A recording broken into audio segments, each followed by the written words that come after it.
Hari ini Baris Krim Polri juga memeriksa sejumlah saksi untuk laporan kesaksian palsu Aep dan Dede di kasus penyidikan Vina dan Eki 8 tahun silam. Setelah melakukan gelar perkara kasus ini, apakah ada tersangka dalam kasus kesaksian palsu ini?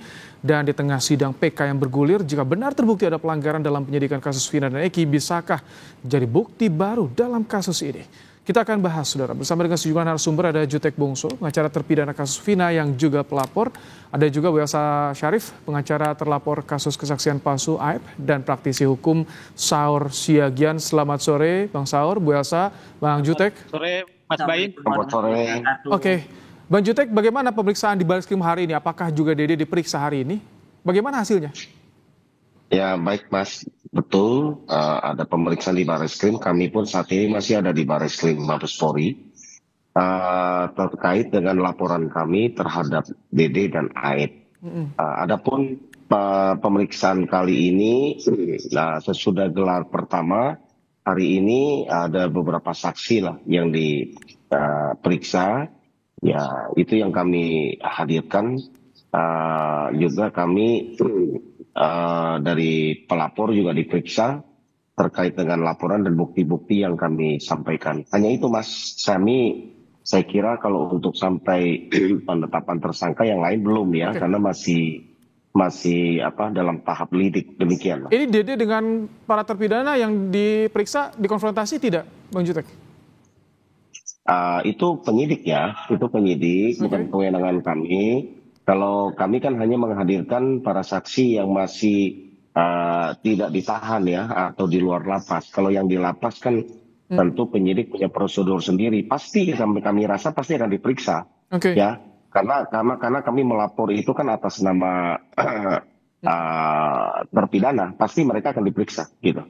Oke, Bu Elsa, sudah gelar pemeriksaan juga, pelapor diperiksa, saat ini terlapor juga diperiksa. Bagaimana tanggapan Anda soal kasus dugaan kesaksian palsu? Ada pengakuan kemarin kan, Bu Elsa? Ya, ini terserah aja nanti bagaimana prosesnya di penyidikan di Bareskrim ya. Dan ini kan masih lidik, dan kami juga sudah melaporkan Dede, Lingga Akbar, dan juga yang politikus itu di Polda Jabar. Yang melaporkan adalah Ibtu Rudiana, dan kemudian akun-akun dari politikus juga sudah kami laporkan di Polda Metro Jaya. Jadi ya kita sama-sama proses nanti bagaimana, kita lihat aja karena ini kan masih tingkat awal ya. Tentunya kalau untuk menjadi novum ya mestinya sampai ada putusan yang mempunyai kekuatan hukum tetap, baru bagaimana hasil dari pengujian dari keterangan-keterangan tersebut. Sudah ada informasi Aep akan dipanggil di Bareskrim tidak, Bu Elsa? Belum ada, karena masih lidik, masih diperiksa-periksa. Kan Pak Jutek yang tahu baru udah lengkap atau enggak dari tim laporannya itu, kesaksiannya sudah selesai atau belum. Bang Saur, ada proses hukum di Bareskrim, sidang PK Sakatatal, tadi juga laporan di Polda Jawa Barat. Bagaimana Anda melihat nanti bisa ada korelasi tidak dalam kasus ini? Paralel tidak nanti hasilnya? Menurut saya ini kan menjadi holistik ya. Kalau kemarin itu kita dengar Dede memberikan kesaksian di depan kuasa hukumnya, dan sekarang ini dia sudah diperiksa. Bahkan yang menarik, kalau tidak salah laporan yang sekarang beliau diperiksa di Mabes itu laporan daripada kliennya saudara Jutek. Dan juga menarik apa yang dilakukan oleh Mbak Elsa, laporan. Namun kalau kita mengamati di pengadilan, menurut saya dari kesaksian tadi saudara Lingga Akbar, kemudian juga kuasa hukum daripada 5 terpidana sebelumnya, dan terakhir juga bagaimana penyiksaan yang dilakukan oleh penyidik kepada termasuk yang pemohon PK saudara Sakatatal, semakin terang benderang bagaimana kasus ini sesungguhnya dari awal memang sangat penuh kejanggalan. Bahkan saya dari awal mulai 1,5 bulan yang lalu, ketika saudara Peggy Setiawan kemudian ditetapkan oleh Ditkrimun Polda Jawa Barat mengkat 3 DPO, kemudian hanya 1 DPO, dan kemudian itu juga di counter oleh jaksa penuntut umum dalam PK. Di sini membuktikan bagaimana amburadulnya, bagaimana analisis saya mengatakan bahwa ini semua ini adalah terdakwa ini fiktif. Menurut saya semakin terbuka. Nah, ini kami maksudnya, juga, Bang Saur, sorry saya potong, terang benderang maksudnya ada indikasi rekayasa di kasus ini dalam konstruksi awalnya atau bagaimana Anda membacanya? kalau kita lihat kesaksian tadi Liga Akbar, kan memang dia dipanggil oleh saudara ayahnya Eki, kemudian dikondisikan. Setelah dia dikondisikan 1 jam dia muter-muter. Setelah itu kemudian dia diarahkan oleh penyidik supaya yang tadinya hanya mengkonfirmasi soal pakaian digunakan oleh saudara Eki, tetapi ternyata kemudian dilakukan pemeriksaan yang ternyata dia sendiri tidak melihat. Sehingga hari ini dalam sidang PK kemudian itu dicabut. Itu menurut saya bahwa tidak lagi itu hanya dalam proses yang kita dengarkan diskursus di publik, tetapi sudah mengena langsung ke jantung.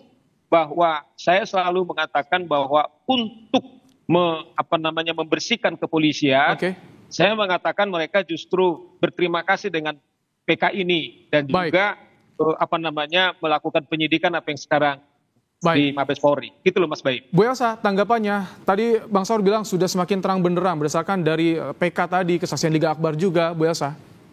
Ya, tentu hal ini bertentangan dengan keterangan-keterangan dari klien saya ya. Yang jelas Dede itu bersama-sama dengan Aep, dan kita mengetahui keterangan itu bahwa bagaimana pihak-pihak yang berusaha menekan dari klien saya yang itu Aep untuk Aep Rusdiansah supaya dia mengikuti jejak Dede dan Liga Akbar. Karena dia tidak bersedia, karena ini hal yang benar-benar yang dia alami dan dia saksikan. Dan apa akibatnya? Bapaknya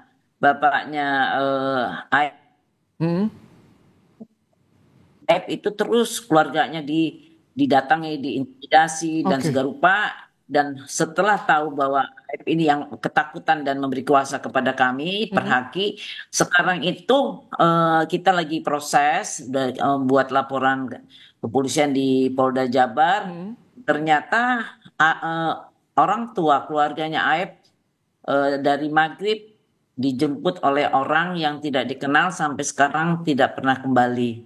Dan ini kepolisian lagi mencari itu keberadaan dari orang tua Aep. Nah, disinilah kita melihat bagaimana adanya suatu hal-hal tindak pidana kriminal penyekapan, mungkin nanti bagaimana hasil dari penangkapan dari Polda Jabar terhadap penyanderaan dari orang tuanya Aep, dan Aep sekarang terus nangis-nangis dan kami sudah membuat laporan semuanya. Itu sudah ditangani oleh Polda Jabar, sudah dilaporkan Polda Jabar, tapi Bang Jutek, baik. Karena mulai dari kemarin Maghrib telah dijemput dan dibawa ke suatu tempat, kalau nggak salah di Subang, yang mana kepolisian lagi mencari orang yang ambil dan menemukan bapaknya. Dan kami sudah berusaha juga, tim-tim kita juga mencari. Kami tangkap Bu Elsa. Baik, Bang Jutek, ada dugaan tadi menekan Aep agar mengikuti Dede. Bagaimana? Ada bantahan-bantahan seperti ini dilaporkan juga ke Polda Jabar. Anda melihat seperti apa ini? Jadi gini Mas, kalau kami kan berbicara berdasarkan fakta dan juga keanehan-keanehan yang terjadi. Kalau kita lihat peristiwa ini sekali lagi terjadi oleh karena keterangan Aep dan Dede ke Aibtu Rudiana pada tanggal 31 Agustus 2016. Aibtu Rudiana lalu melakukan penangkapan lalu melakukan interogasi. Ini berdasarkan BAP dan juga fakta ya yang ada di berkas ya. Mengadakan itu interogasi, muncullah 11 nama lalu membuat LP pada tanggal 31 Agustus. Pertanyaan saya ya kan, ketika Aibtu Rudiana itu membuat LP, dia mengatakan seolah-olah dia ada di lokasi, seolah-olah dia tidak mengatakan itu dia dapat dari si A, si B, si C. Oke. Begitupun di BAP-nya. Atas dasar itu, menurut saya, lalu timbullah penangkapan dan juga baru keluar sprindik dari Reskrim Polresta Cirebon, lalu lanjutkan dengan surat penangkapan, naik ya, sidik dan sebagainya.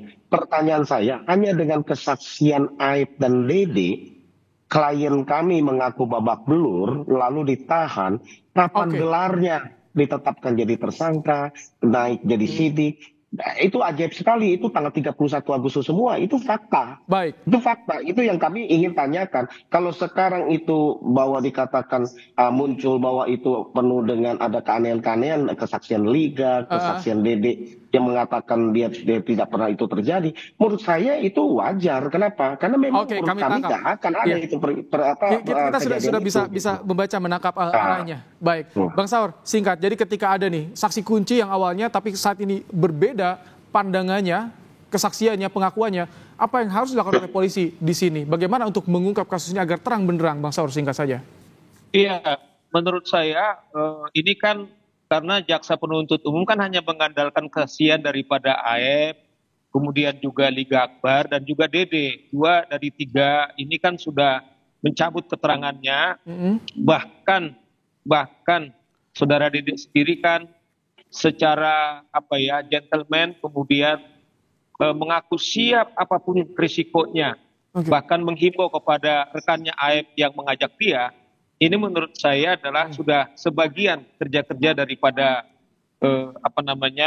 membongkar peristiwa ini sudah baik. Nah, kita dorong sesungguhnya juga Kabareskrim untuk maksimal, tetapi juga di sisi lain penyidik-penyidik ini yang kita dengar tadi kesaksiannya yang melakukan penganiayaan karena mereka inilah salah satu juga faktor rusaknya penegakan hukum. Itu harus juga holistik, mereka ini harus juga ditindak supaya jangan kita kemudian masyarakat ini korban karena apa? Ketika polisi menyidik, dia wajib melindungi, mengayomi, dan melayani masyarakat kasus apapun. Kami tangkap, sudah dapat poinnya. Kita tunggu bagaimana perkembangan penyidikannya. Ada 3 proses hukum yang tengah berjalan. Terima kasih Bang Saur untuk pandangan Anda, Bu Elsa, Bang Jutek juga terima kasih telah bergabung di program Kompas Petang sore hari ini.